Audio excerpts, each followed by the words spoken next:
Saudações, mais uma aula aqui no nosso canal Química Orgânica Avante. Hoje a aula vai ser sobre a síntese de aldeídos e cetonas a partir da reação de ozonólise.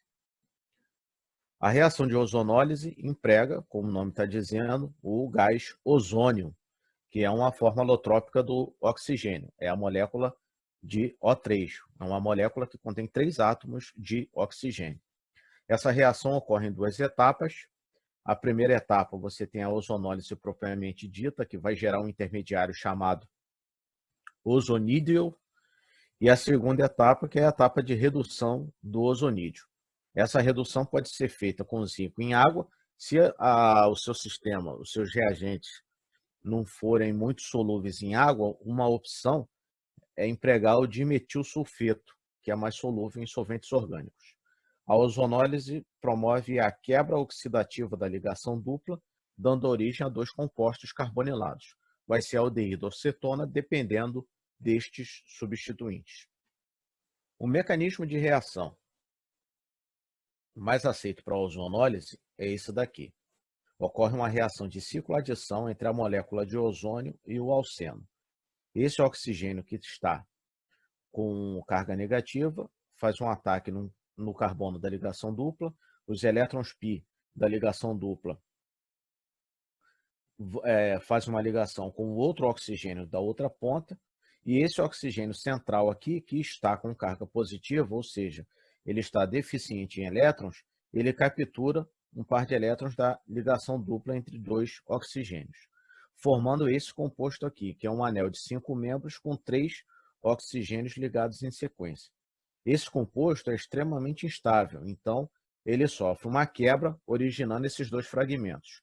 Aqui já uma cetona e aqui uma cetona, na verdade não é uma cetona, né? Esse fragmento aqui contendo esses 2 átomos de oxigênio, um positivo e outro negativo.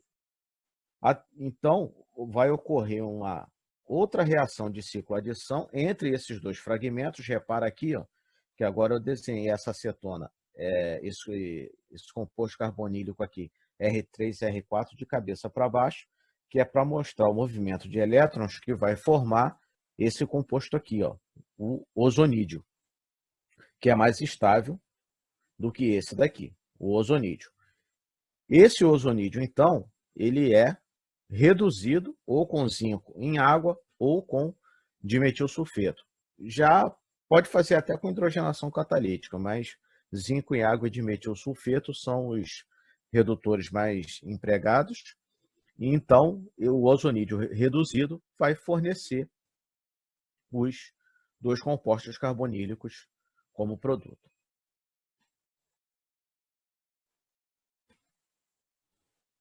Sempre lembrando que eu tenho comentado aqui ao longo das aulas, né, que quando se escolhe o método sintético, o ideal é que esse método não te dê mistura de produtos, para que você não tenha que lidar com o problema de separação de misturas.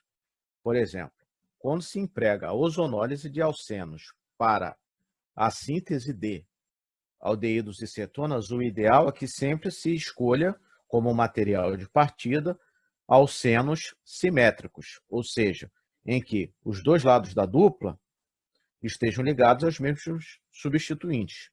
No caso aqui, se for cis ou trans, ou EZ, não vai interferir.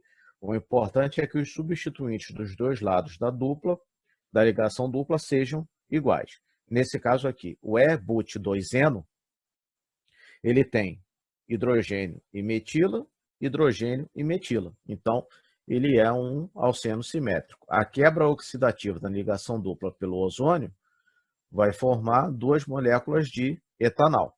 Nesse caso aqui, o 2,3-dimetil-but2-eno, ele é completamente simétrico.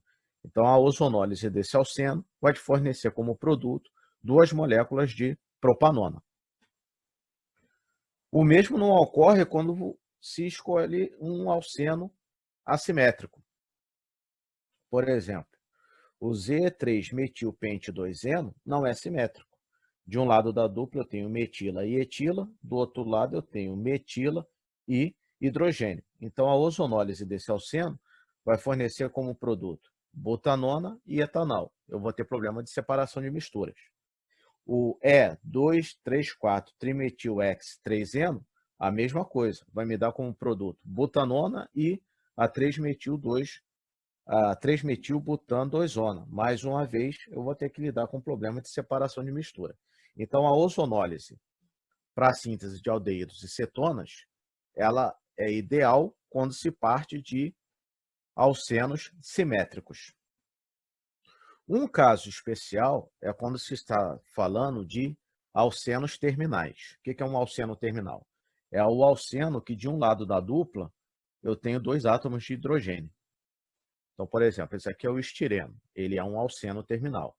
Esse daqui é um produto natural chamado beta-pineno, também é um alceno terminal. A ozonólise desses alcenos terminais, o pedaço aqui da dupla ligada a 2 hidrogênios vai sair na forma de formaldeído. E o formaldeído, como ele é um gás, ele é facilmente separado do seu produto após a reação de redução do ozonídeo. Então, nesse caso, ter uma mistura de produtos aqui não é problema, porque o formaldeído é facilmente separado do seu outro produto. Então, a ozonólise para a síntese de aldeídos e cetonas a partir de alcenos terminais é um método bastante viável em termos sintéticos. Bom, agora aqui só um esquema de como ocorre essa reação de ozonólise, né? O sistema todo ele é composto por um cilindro de oxigênio. Esse cilindro de oxigênio é conectado a um equipamento chamado gerador de ozônio. Então, a entrada de oxigênio do cilindro no gerador de ozônio vai sofrer aqui numa câmara de reação, essa reação aqui, ó, a reação de geração de O3. Como é que é? 3 moléculas de oxigênio, com uma descarga elétrica que ocorre numa câmara especial dentro do gerador de ozônio, vai formar 2 moléculas de ozônio. Então, 3 moléculas de oxigênio, 3 moléculas de O2, fornece 2 moléculas de ozônio por meio de uma descarga elétrica. Normalmente, a fração aqui, o gás que sai do gerador de ozônio tem mais ou menos 10% de ozônio, mas isso está na especificação do equipamento. Então, o ozônio que sai do gerador de ozônio entra no reator de ozonólise, ele é borbulhado aqui dentro e o seu alceno fica em solução aqui, recebendo esse borbulhamento de ozônio.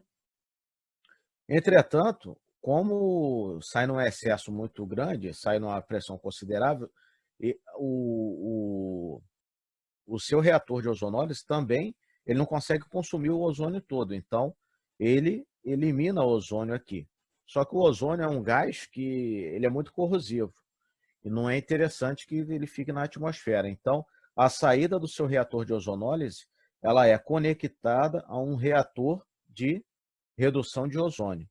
E esse reator de redução de ozônio, ele possui uma solução aquosa de iodeto de potássio, onde por essa reação aqui, 2 moléculas de iodeto de potássio mais ozônio mais água formam iodo, O2, né, o ozônio volta para o oxigênio e hidróxido de potássio. Aí essa redução do ozônio, ele, depois que o ozônio é reduzido no reator, ele sai na forma de oxigênio. Esse círculo aqui representa o seguinte, que as etapas de ozonólise propriamente dita e redução do ozônio, elas devem ser realizadas numa capela de exaustão. Sempre que se lida com reagentes gasosos extremamente oxidantes, o ideal é que essa reação seja feita numa capela de exaustão.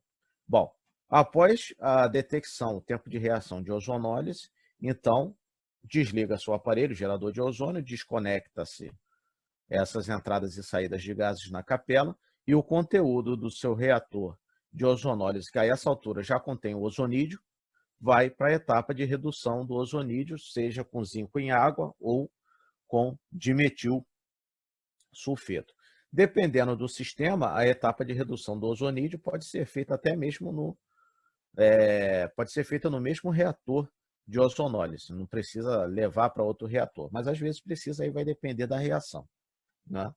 Mas isso aqui é um esquema geral de como, do que se precisa para se fazer uma reação de ozonólise. Bom, era isso. Obrigado, bom estudo.